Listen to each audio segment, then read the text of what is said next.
Hi kids, it's Grandma and or Grammy, great grandma if you're Alex or Olivia watching this. I finally got another book to read to you for your stories.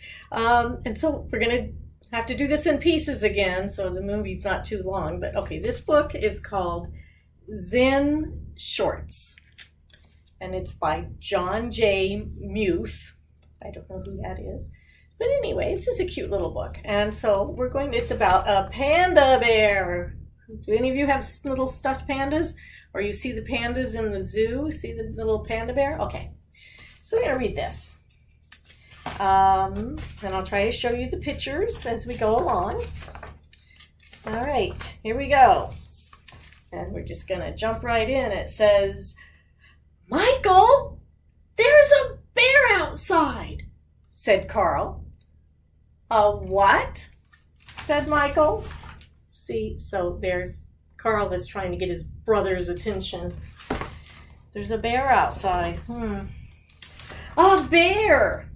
He's really big. And he's in the backyard." "What's he doing?" Michael asked. "He's sitting. He has an umbrella," said Carl. "An umbrella," says Michael. There you go, see? It's like, what, an umbrella? Usually your pandas don't have umbrellas, I'm pretty sure. Okay. By the time the boys got outside, their sister Addie was already talking with him. "I'm sorry for arriving unannounced," said the bear. "The wind carried my umbrella all the way from my backyard to your backyard. I thought I would retrieve it before it became a nuisance." He spoke with a slight panda accent. Michael introduced himself. Then Addie introduced Carl because Carl was shy around bears he didn't know. And this is how Addie, Michael, and Carl met Stillwater. Stillwater, that's his name. Okay.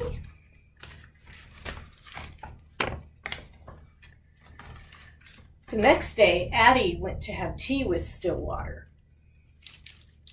"Hello?" Addie said as she stepped inside.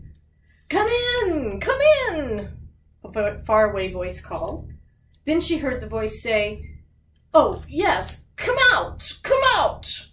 Stillwater was in the backyard. See, there's Addie coming into his house and looking for him. Okay.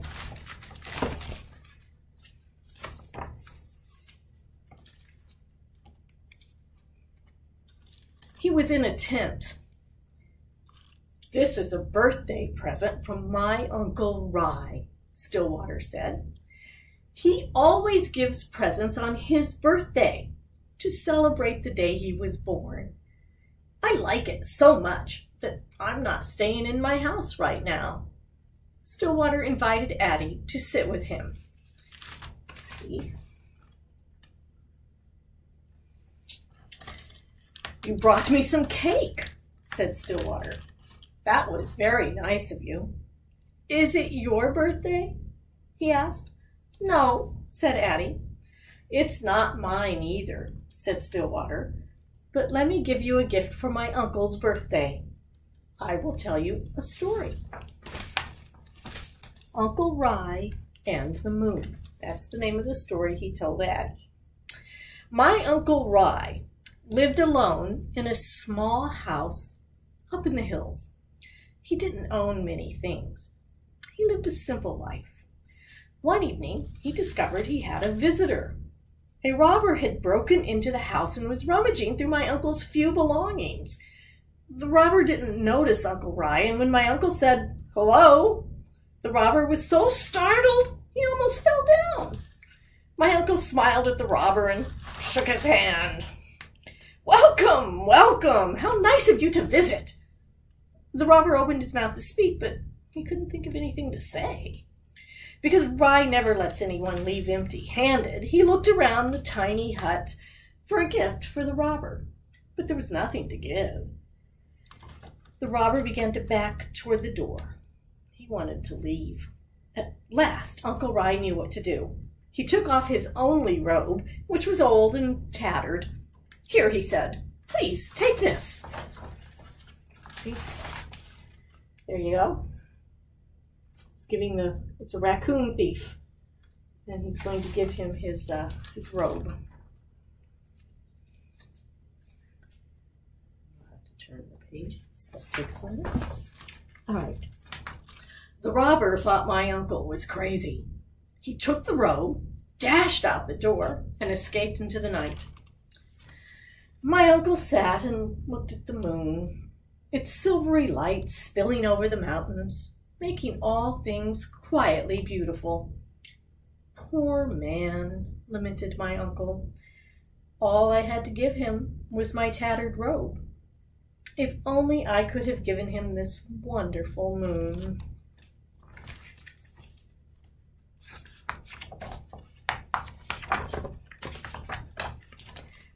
"Your uncle sounds nice," said Addie. "I don't think I could have given away my only robe." "I know how that is," said Stillwater. "But there's always the moon." "That was a good story," said Addie. "Thank you," said Stillwater. "And this is good cake." "Thanks," said Addie. "I made it myself." Okay, that's all I'm going to read for now. So I will record another one for you. I hope you guys enjoy it. Love you. Bye.